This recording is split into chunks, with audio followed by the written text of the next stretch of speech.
अस्सलाम वालेकुम स्टूडेंट्स। आपको याद होगा कि हमने पिछले लेक्चर्स में इलेक्ट्रोस्टैटिक के बाद इलेक्ट्रिक फील्ड लाइंस और इलेक्ट्रिक फील्ड इंटेंसिटी के बारे में पढ़ा था। आज हम इसी चैप्टर के कुछ नेक्स्ट आर्टिकल की तरफ बढ़ते हैं, जो कि हमारा नेक्स्ट आर्टिकल है इलेक्ट्रिक फ्लक्स। इलेक्ट्रिक फ्लक्स आपके पास क्या होता है स्टूडेंट्स? आप इलेक्ट्रिक फ्लक्स को डिफाइन इस तरह कर सकते हैं कि जब आप किसी भी इलेक्ट्रिक फील्ड लाइंस को पास कराते हैं किसी भी सरफेस से, तो हम नाम देते हैं कि ये आपके पास क्या है, इलेक्ट्रिक फ्लक्स है। अब डिफाइन कैसे करता है इसको कि the number of electric field lines passing through an area, यानी वो नंबर ऑफ फील्ड लाइंस जो कि एरिया से पास आउट कर रही है। लेकिन ये बात बड़ी नोट करने वाली है कि बेटा वो जो आपके पास एरिया है, आपने उस एरिया को परपेंडिकुलर रखा हुआ है किसके, इलेक्ट्रिक फील्ड लाइंस के। यानी एक ऐसा सरफेस एरिया, एक ऐसे एरिया आपने रखा हुआ है, एक ऐसे सरफेस है जो कि वो बिल्कुल परपेंडिकुलर है किसके, इलेक्ट्रिक फील्ड लाइंस के। जैसे कि हमारे पास ये कोई भी आपके पास एक सरफेस है और इलेक्ट्रिक फील्ड लाइंस आपके पास लेफ्ट साइड से राइट साइड की तरफ जा रही है, तो ये जितनी लाइंस इस एरिया से पास आउट कर रही है उसका नाम आपके पास क्या कहलाता है, इलेक्ट्रिक फ्लक्स। अब इलेक्ट्रिक फ्लक्स का सिंबल क्या है, हम उसको डिनोट किस तरह करते हैं? एक ग्रीक लेटर आपके पास है जिसको हम कहते हैं फाई।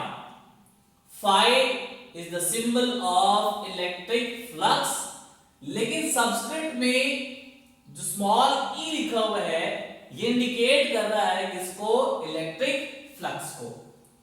तो स्टूडेंट्स, आपके माइंड में ये क्वेश्चन आ रहा होगा कि क्या फ्लक्स सिर्फ इलेक्ट्रिक फ्लक्स ही हो सकता है? तो ऐसे नहीं है, आपके पास मैग्नेटिक फ्लक्स भी हो सकता है। इमेजिन करें कि आपके पास एक मैग्नेट है जिसका लेट्स से फॉर एग्जांपल ये आपके पास नॉर्थ पोल और ये आपके पास क्या है, साउथ पोल। तो मैग्नेटिक फील्ड लाइंस इस नॉर्थ पोल से इमिट होकर यहाँ पे आपके पास साउथ पोल से इंटर होती है। तो अगर मैं इन लाइंस के दरमियान कोई भी एक एरिया रख दूं तो ये भी तो फील्ड लाइन उससे पास आउट कर रही है, लेकिन ये field lines electric field lines नहीं है बल्कि मैग्नेटिक फील्ड लाइंस है। तो हम इसको नाम देंगे कि ये कौन सा फ्लक्स है, मैग्नेटिक फ्लक्स है। ठीक है। अब जो फॉर्मूला बनता है वो आपके पास क्या है, phi E is equals to E into A vector. ये बात इस लेक्चर की बड़ी इंपॉर्टेंट बात है कि बेटा अगर आप देखें ई जो आपके पास है ये इलेक्ट्रिक फील्ड इंटेंसिटी, जो हमने लास्ट लेक्चर में पढ़ा था कि वो एक वेक्टर क्वांटिटी होती है, उसकी डायरेक्शन आपके पास होती है। अब ये जो आपके पास ए है, याद रखें ये सरफेस एरिया नहीं है बल्कि एक वेक्टर एरिया है।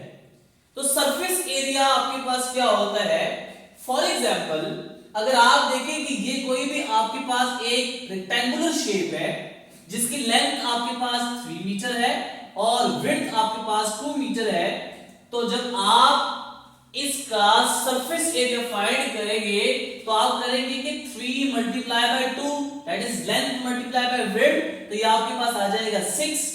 तो ये ओवरऑल 6 मीटर स्क्वायर इस पूरे सरफेस का हमें एरिया बताता है। यानी सरफेस एरिया में ये बताता है कि वो जो ऑब्जेक्ट है या सरफेस है वो कितना छोटा है और कितना बड़ा है।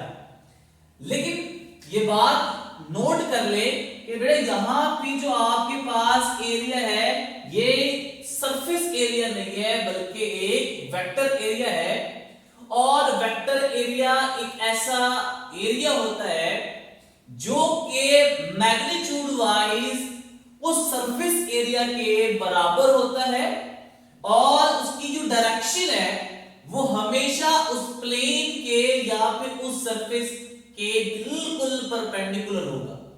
फॉर एग्जाम्पल अगर आपके पास कोई भी एक, लेट्स से हम कहते हैं ये बॉक्स है, आपके पास बुक है, अगर आप देखिए तो ये लेंथ आपके पास 3 मीटर, ये आपके पास विड्थ 2 मीटर, इस पूरी सरफेस का एरिया आपके पास आ जाएगा 6 मीटर स्क्वायर। लेकिन अगर आप इसके वेक्टर एरिया की बात करेंगे तो वेक्टर एरिया इस बुक के या इस प्लेन के बिल्कुल क्या होगा, परपेंडिकुलर होगा। तो ये बात आपने याद रखनी है कि ये जो आपके पास एरिया है ये कौन सा एरिया है, वेक्टर एरिया है। अब जो आपने ये रिलेशन देखा तो स्टूडेंट्स आपने ये रिलेशन आपने पढ़ा था चैप्टर नंबर 2 फर्स्ट ईयर के वेक्टर्स एंड इक्विलिब्रियम में। आपने ये रिलेशन भी देखा था। आपने क्या लिखते थे वहां पे कि a dot b vector is equals to, आपके पास क्या बनता था, a b cos of theta. तो इसका मतलब है कि इन इलेक्ट्रिक फील्ड इंटेंसिटी और वेक्टर एरिया के दरमियान हमने एक डॉट लगाया हुआ है। तो उसको हम इस तरह भी डिफाइन कर सकते हैं कि electric flux is the scalar और dot product of the E and vector area A। और अगर हम देखें कि दो वेक्टर क्वांटिटी आपस में स्केलर मल्टीप्लिकेशन है उनके दरमियान, तो हमेशा दो वेक्टर्स को हम जब स्केलर की तरह मल्टीप्लाई करें, यानी उनके दरमियान स्केलर प्रोडक्ट हो या डॉट प्रोडक्ट हो, तो आउटपुट जो क्वांटिटी मिलती है वो हमेशा कौन सी क्वांटिटी होती है, स्केलर क्वांटिटी होती है। इसका मतलब क्या हुआ कि इलेक्ट्रिक फ्लक्स कौन सी क्वांटिटी हो गई, स्केलर क्वांटिटी हो गई। अब हम बढ़ते हैं कि जो इलेक्ट्रिक फ्लक्स है उसकी यूनिट क्या है।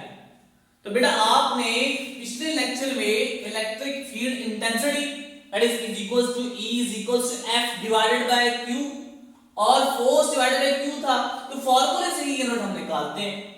तो बेटा आप देखें कि E जो आपके पास है इसकी यूनिट आपके पास क्या है, न्यूटन पर कूलम, और एरिया आपके पास है इसकी यूनिट आपके पास क्या हो गई, metre square. So newton metre square coulomb inverse is the unit of electric flux. अब जो आपने ये रिलेशन लिखा हुआ है, इस रिलेशन को हम अगर ओपन करना चाहते हैं तो हम लिख सकते हैं कि phi E is equals to E A cos of theta. यानी जब डॉट प्रोडक्ट को ओपन करते हैं तो आपके पास क्या आता है, cos का फंक्शन आता है।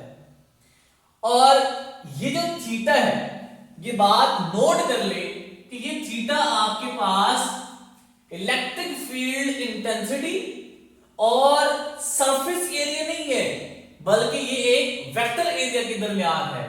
यानी angle is the angle between electric field intensity and vector area A। तो अगर आप इस फॉर्मूले में देखें तो तीन चीजें हैं, तीन फैक्टर्स है जिसके ऊपर आपका इलेक्ट्रिक फ्लक्स क्या करता है, डिपेंड करता है। पहला फैक्टर आपके पास कौन सा है, E, दूसरा फैक्टर आपके पास कौन सा है, A, और तीसरा फैक्टर आपके पास कौन सा है, थीटा, जो कि एंगल है।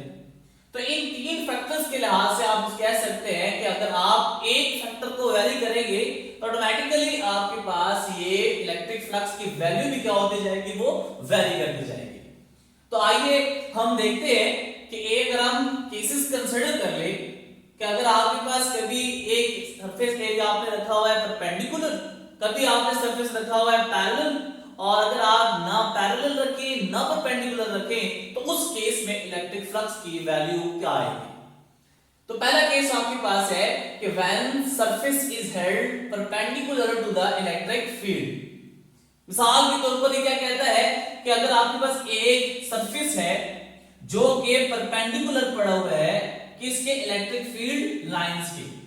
तो स्टूडेंट्स यहां पे देखिएगा कि इलेक्ट्रिक फील्ड लाइंस की जो डायरेक्शन है वो टुवर्ड्स राइट साइड है, और जो आपने इसका एरिया रखा हुआ है, सरफेस आपने रखी हुई है, वो बिल्कुल इसके परपेंडिकुलर है।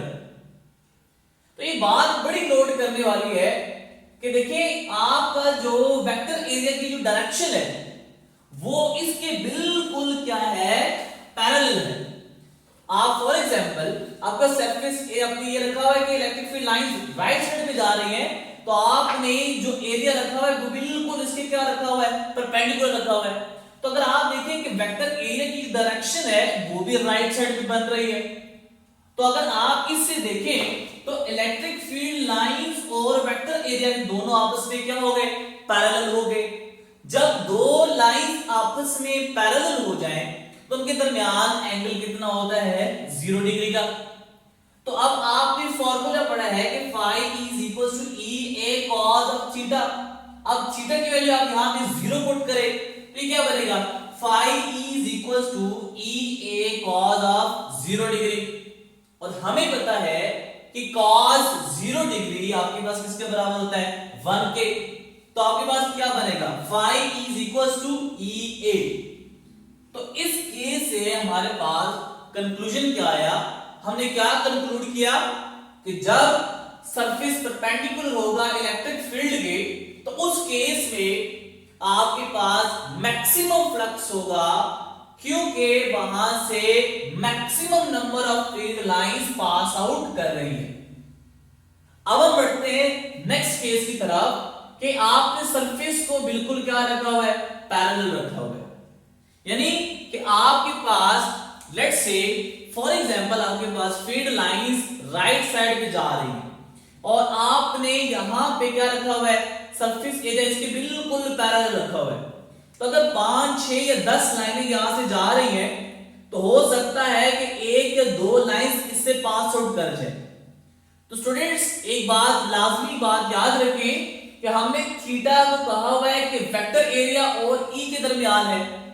तो अगर आप देखें जब सरफेस बिल्कुल पैरेलल है इसके, तो जो direction of the vector area बनती है वो बिल्कुल क्या बन रही है, नॉर्मल टू द सरफेस, और वो बिल्कुल आपके पास क्या है, अपवर्ड है।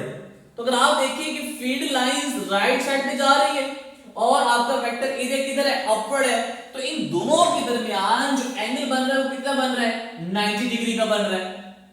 यानी both are perpendicular to each other. So by putting the values phi is equal to E A cos of theta, आप इसमें थीटा की वैल्यू 90 पुट करें तो ये बनेगा phi is equal to E A cos of 90 degree.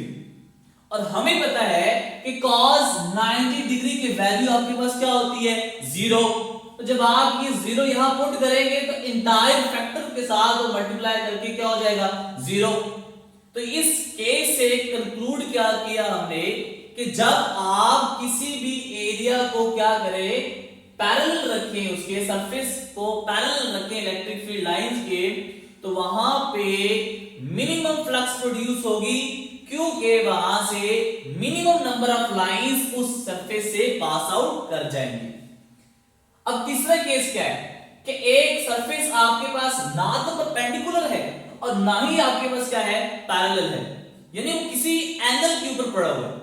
तो अगर आप देखिए नेक्स्ट केस है कि surface is neither parallel not perpendicular to electric field. ठीक है, तो फॉर एग्जांपल आपके पास field line is towards right side पे जा रही है और आपके पास ये एरिया परपेंडिकुलर भी नहीं है, पैरेलल भी नहीं है, बल्कि आपके पास किसी एंगल के साथ ये पड़ा हुआ है इस तरह।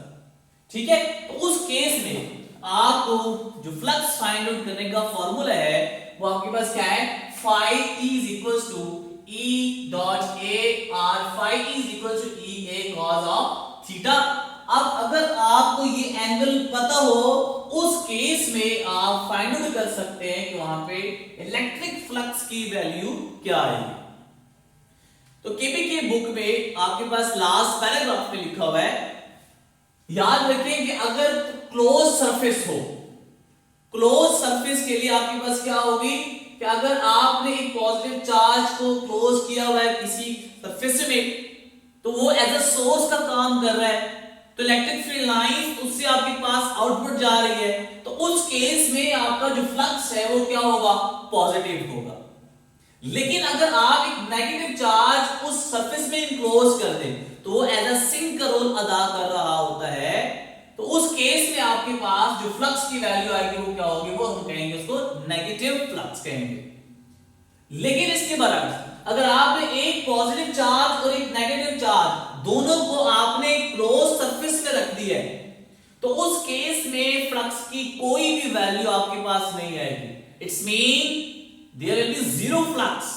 और ये जीरो फ्लक्स क्यों होगा, क्योंकि जितने फील्ड लाइंस इस पॉजिटिव चार्ज से बाहर की तरफ निकल रही हैं उतनी ही फील्ड लाइंस नेगेटिव चार्ज की तरफ इनवर्ड है, तो दोनों आपस में क्या हो जाएगा, कैंसिल आउट कर जाएंगे, बराबर है, तो आपके पास फ्लक्स क्या हो जाएगा, वो जीरो हो जाएगा।